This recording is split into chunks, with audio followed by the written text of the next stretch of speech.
Hey, you'd think I'd have a joke for this part, but I got nothing. Guess my mind's just not fully charged.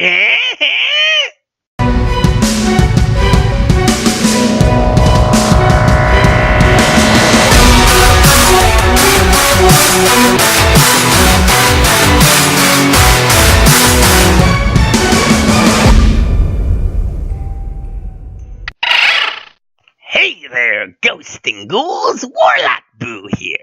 Today, we're going to be reviewing the newest incarnation of Megaman, Megaman Fully Charged on Cartoon Network, this time created by Action Man.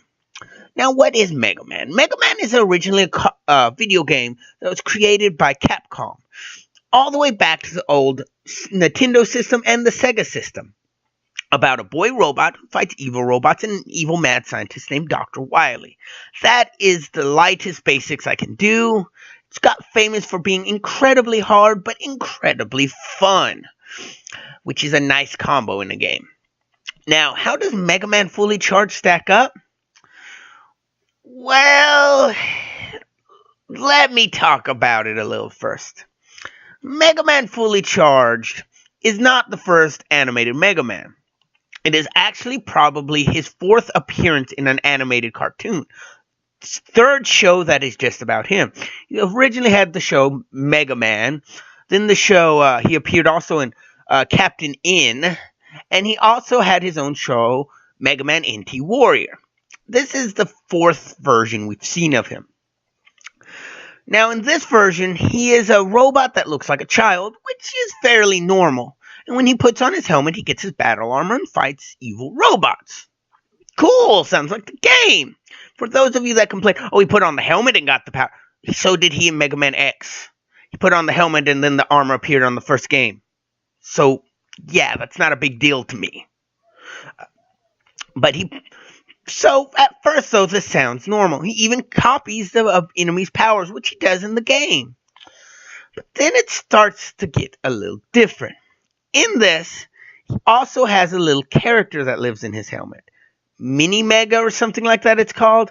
It's kind of the traditional sarcastic character who's in charge of monitoring his powers, flipping to the new power he wants.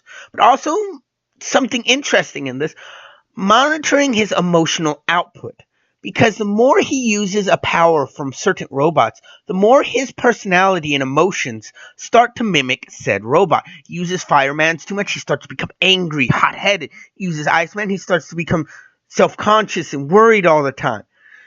And it's a nice little detail. A lot of people complained about this, but I thought that was really cool, actually. A really neat little thing they did. A way to make it stand out amongst the other Mega Man series.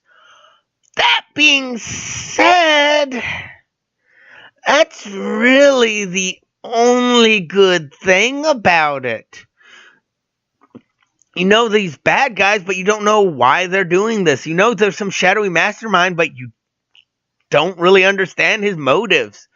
He wants people to hate robots, or does he want robots to destroy, but he's working with the robot? It's confusing.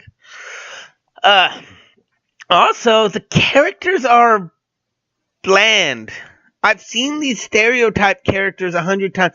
Oh, the gun-ho hero who's never right, but has to figure it out. The friend who's all bland personality, smart girl. The other friend who's dorky, but doesn't know about his other friend's powers. And strangely enough, the dorky friend is Dr. Wily. Huh.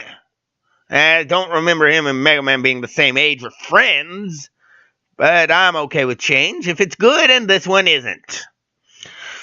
But the characters' personalities I've seen 1,000 times done better, and it's just not fun here. It's nothing in this is fun.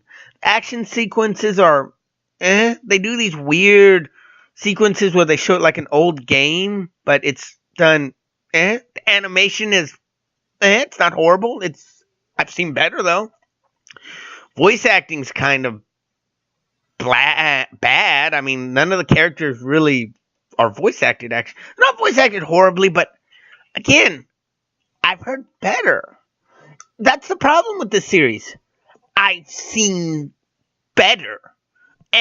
Isn't good enough. It's and you shouldn't try to be You need to try to be, oh, that's good. That's really good. It's okay to fall back on cliches. I don't mind that.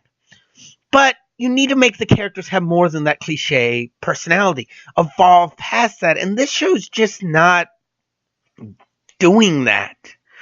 But like I said, there are some small things that do work.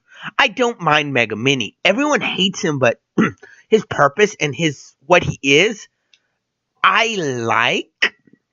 I like that Mega Man has to monitor his personality while using different powers, so he's not constantly using those powers, because it'll change his personality for the worst. That is interesting. Go more into that. I want to know more on how this affects him, what this does, what different personality traits he gets from different powers. Show me. But they don't. They only mention it. They had 2 episodes dedicated to that. Then after that, they only glance over it. Dr. Light is now his father. Okay, let's see this relationship. This would be kind of cool, but it's not. It's just okay. There's got to be something. What about his friends? Dr. Wily's a good guy now. What are we gonna do with that? Oh, he's just a dorky friend that doesn't realize his best friend's a superhero for some reason. Oh, well. Okay, what about his smart sister that seems to show no personality? How's she work into this? Oh, that's all she is. But she knows she's a hero. Does that do anything? No, she feels like a poor man's Gwen from Ben 10. Huh.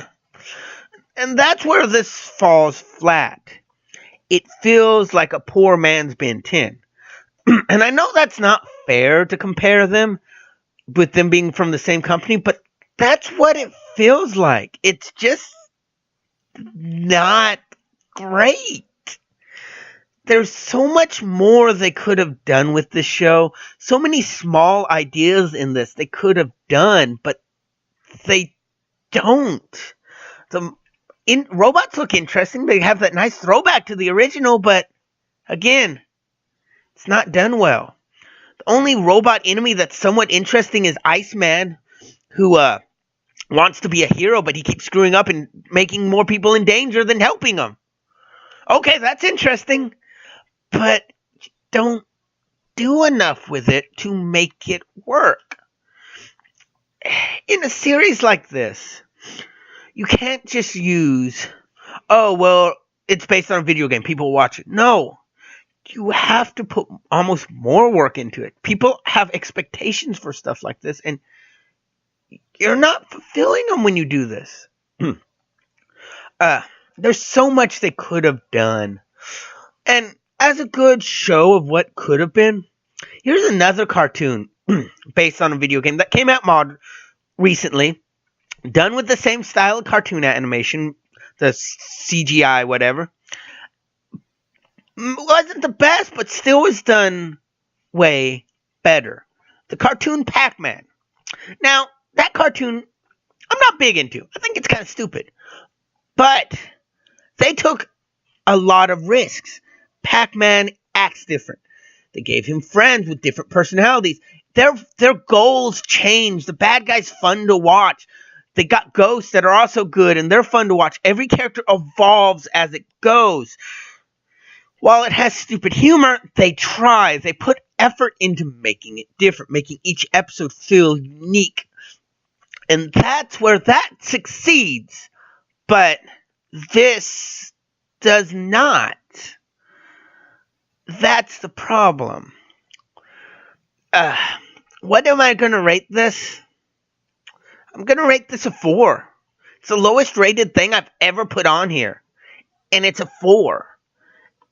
Maybe it'll pick up later. I hope it does. My son likes this show, but again, if it doesn't, I don't know. They could have done so much more with it. I could think of 100 ideas off the top of my head how to do this better. But they didn't. They went safe and it just doesn't work. So it's a 4. Do I suggest you watch this? No, I don't. I really don't suggest it, so that's rare for me. But what do you think? Do you like the show? Do you think I'm being unfairly harsh in my criticism? Do you think I'm being wrong? Tell me down below why you may think that. Why you think I'm wrong in this. I did point out my reasons, but tell me down below. But until next time, this has been Warlock Boo, hoping to be spooking y'all later. Bye.